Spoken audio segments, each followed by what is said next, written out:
Yo everybody, ToxicU here today bringing you a $750 gaming PC build. This build comes equipped with the new Radeon RX 480. The sole purpose of this build is going to be for gaming. That's not to say that this build can't run your videos, but overall this build is for the above average gamer looking for a great value to performance ratio. That being said, let's dive into the $750 July gaming PC build.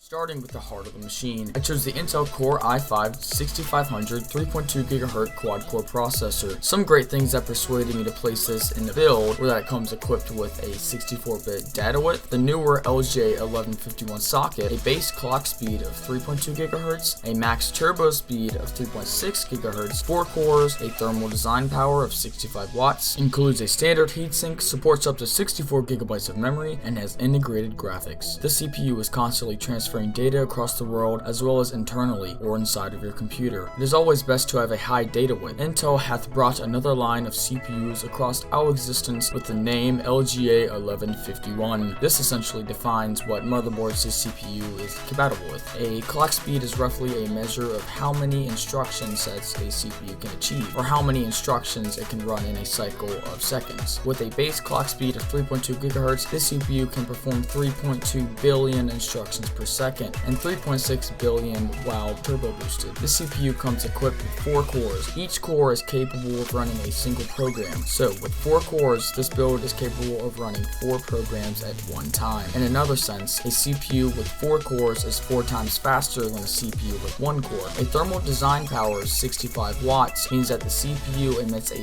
low wattage during its base clock speed. This CPU comes with a standard Intel heatsink. This CPU is capable of handling 64 GB of RAM. Just because the CPU is capable of handling 64 GB of RAM doesn't mean your system can run it. In order to run 64 GB of RAM, you must have a motherboard that supports 64 GB of RAM. The motherboard for this build only supports 32 GB of RAM. Nothing is wrong with this. Games have just started to utilize 8 GB of memory. You can always upgrade to a better motherboard or add 8 more GB of RAM by paying $10 extra.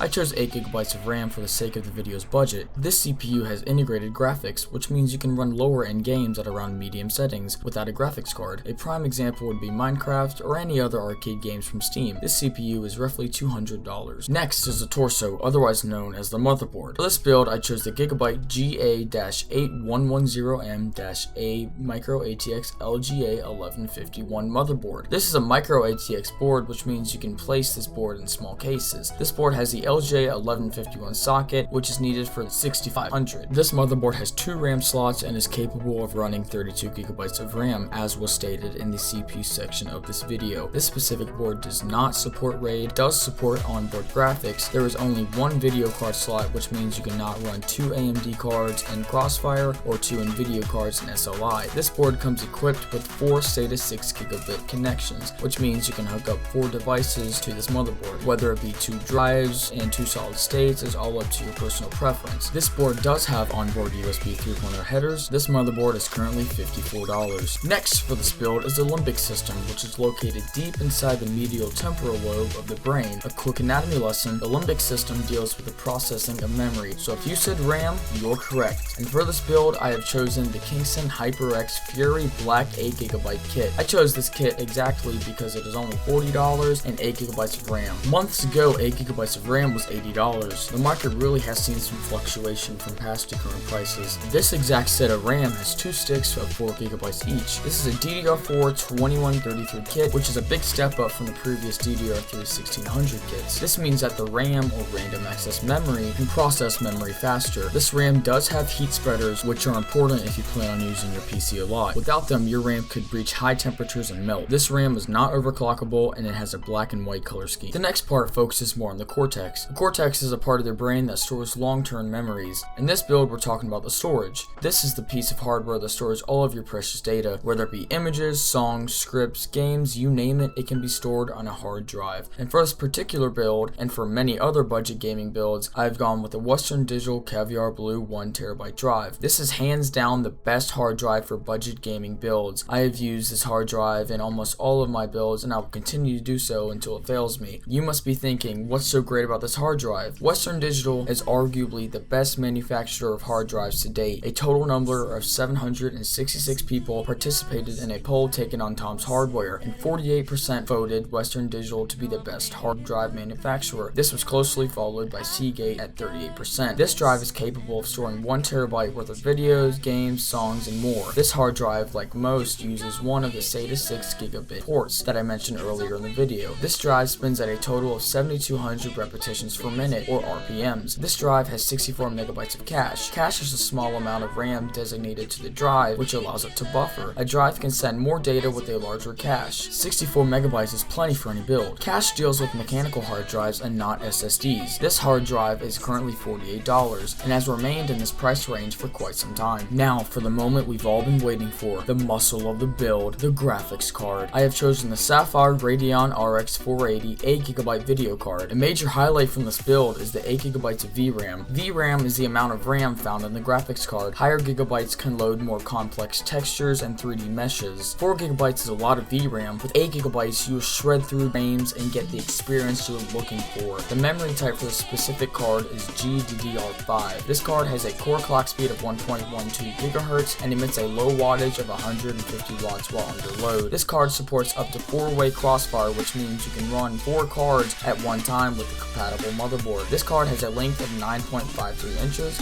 or 242 millimeters, which is a great decent size given the specifications. This card supports FreeSync, which is an adaptive synchronization technology for LCD displays that aims at reducing screen tearing. This card has 3 display ports as well as 1 HDMI display port, and you can really utilize that with 8GB. This card is currently $270. Moving on to the actual body of the build, otherwise known as the case. And for this build, I chose the NZXT S340 ATX mid-tower case. I chose this case mainly for sleek design and size. This case has a black and red color scheme. It's a mid-tower ATX case. There will be plenty of room for cable management due to the micro ATX board. Cable management plays a huge role in how systems operate. A PC needs good airflow to operate, therefore excellent cable management is required. This case has 2 internal 2.5-inch bays for card readers or a CD player, and it has 3 internal 3.5-inch bays for hard drives and solid-state drives. This case does support frontal USB 3.0, which is great because a motherboard also supports frontal USB 3.0. The maximum card length for this build is 13.15 inches with the internal 3.5 bays and 14.33 inches without the internal 3.5-inch bays. This means that the card will fit with plenty of room and you can keep the driver cages. This case also has amazing cable management in the back. This case is currently $67. Last but not least, the mitochondria. The power supply is the powerhouse of the PC. For this build, I chose the Corsair CXM 450 watt power supply. I've had my Corsair power supply for almost 2 years and I have no complaints. This power supply, or PSU, is 450 watts, which means it has plenty for overclocking the CPU and GPU. The overall wattage for this build at idle speed is 300 watts. The PSU has 1 fan which pulls air into the inner mechanisms and is semi-modular. This means that all but the 24-pin connector can be unplugged from the PSU. This PSU has an 80+ bronze efficiency certification and 2 PCI Express pin connectors. Thanks for watching the video.